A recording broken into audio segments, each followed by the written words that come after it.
I had a baby from an affair and now his wife wants answers. They say life is a series of choices, each one a fork in the road that can lead us down paths we never imagined.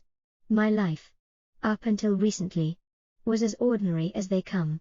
I had a stable job, a small circle of friends, and enough routines to make my days blend seamlessly together.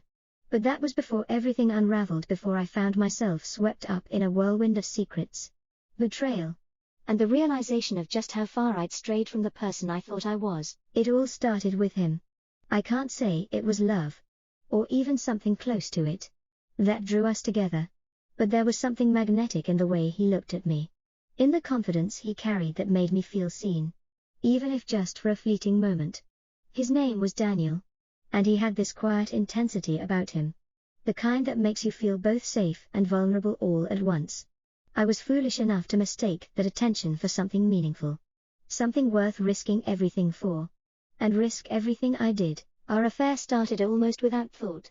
It was a slow creep, a steady blurring of lines that I kept telling myself was harmless, coffee meetings that turned into dinners, casual texts that became secrets I carried around like stones in my pocket. He told me he was married, but it was as if I'd placed that knowledge in a distant part of my mind, somewhere I could conveniently ignore it. I was lost in the thrill, the way he made me feel like the center of his universe in moments stolen from reality. But reality has a way of catching up with you. That's the thing about secrets, they have a gravity all their own, a weight that presses down until everything cracks under the strain.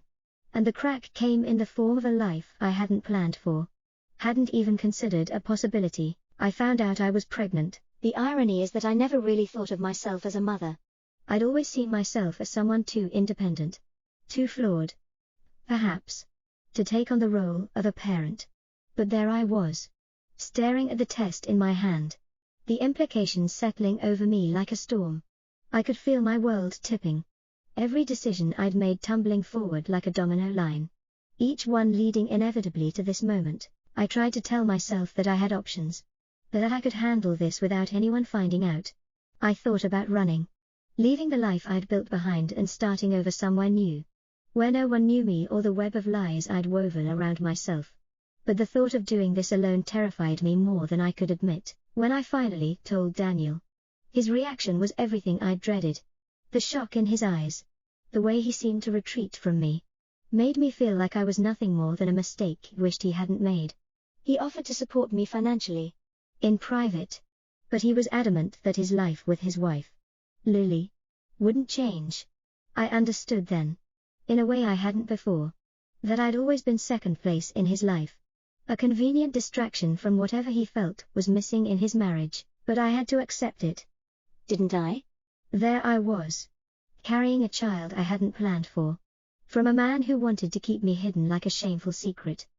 I tried to carry on, to focus on the future I'd have with my child, to build a life around him that wouldn't be defined by the mistakes I'd made. My son, Leo, was born into a world that I swore would be full of love, even if the circumstances surrounding his birth were shrouded in shadows. For a while, I managed. I lived quietly, raising Leo with everything I had. He became the light in my life, a constant reminder of my own resilience and the beauty that could emerge from even the most tangled messes. I found a new strength in motherhood, a purpose that helped me push through the guilt and the loneliness that sometimes felt overwhelming. I thought that was my redemption, my way of making peace with the choices I'd made. But I should have known that the past doesn't stay buried forever. The message from Lily came on a Wednesday morning, out of the blue, piercing my fragile peace. It was short, direct, the kind of message that cuts through pretense and leaves you breathless. I know about Leo. We need to talk. My heart sank, my mind racing with questions, doubts, fears. How had she found out? I'd been so careful, or at least I thought I had been.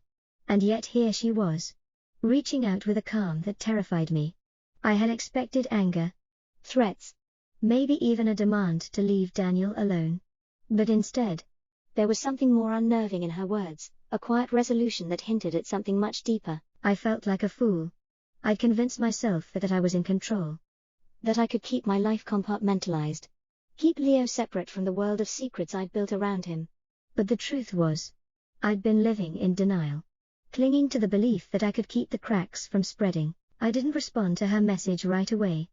I sat there, my hands trembling, feeling like the walls around me were closing in. Every fear I'd pushed down, every regret I'd tried to silence, came rushing to the surface. I was a fool to think I could hide from this. A fool to think that my choices wouldn't catch up with me. But most of all, I felt like I'd failed Leo, bringing him into a life built on lies. The days that followed were a blur. I couldn't focus, couldn't think straight. I kept replaying her message in my mind, wondering what she wanted, what she knew, what she intended to do with the information she held over me. I went through the motions, caring for Leo, going to work, pretending like everything was fine. But inside, I was unraveling. Finally, I couldn't take it anymore. I had to know what she wanted. Had to face whatever consequences were waiting for me. I replied to her message, agreeing to meet, dreading the moment I'd come face to face with the woman whose life I'd helped to betray. When we met, there was no drama, no shouting or accusations. Lily was calm, her face unreadable, as she looked at me with an intensity that made me feel exposed, vulnerable. She didn't ask for explanations, she didn't need them. She simply wanted to know about Leo, about the life I'd built with him, about how I saw our future. Her composure unnerved me, making me feel even more like the intruder I knew I was. As I listened to her, it became clear that she wasn't here for revenge. She was here for closure, for understanding, for a glimpse into the part of her husband's life that he'd kept hidden from her. She'd known about the affair for years, she said, but learning about Leo had changed everything. She couldn't pretend anymore, couldn't ignore the truth that had been staring her in the face. I realized, in that moment, that Lily was stronger than I'd ever been. She had faced the betrayal head-on, while I'd hidden from it, pretending that my choices didn't matter. Lily didn't want to destroy me. In a strange way, I think she wanted to understand me, to see the woman who had been a shadow in her life for so long. She looked at me with a kind of pity that cut deeper than any anger ever could. As if she saw through all the illusions I'd built around myself. As if she knew the regret I carried like a weight on my shoulders. We parted ways quietly, without any promises, without any threats. She left me with a sense of finality, a feeling that the chapter of my life defined by Daniel was closing. Whether I was ready or not, I watched her walk away, feeling the full weight of my choices settle over me, realizing that there was no escaping the consequences of the life I'd built. Now, I am left to pick up the pieces, to build something honest and true for Leo. I don't know what the future holds, but I know that I can't keep running from the shadows of my past. I made mistakes, choices that led me down a path I should have never taken. But I am determined, now more than ever, to give my son a life free from the lies that once defined me. I don't know if I'll ever truly find peace with what happened, if the guilt and regret will ever fade. But I do know that I am no longer the person who made those choices. I am someone different now. Someone willing to face the consequences, to take responsibility for the life I've created. I may have been foolish, but I am learning, growing, finding my way through the aftermath, and perhaps, one day, when Leo is old enough to understand, I'll tell him the truth about his beginning, about the mistakes I made, and the lessons I learned.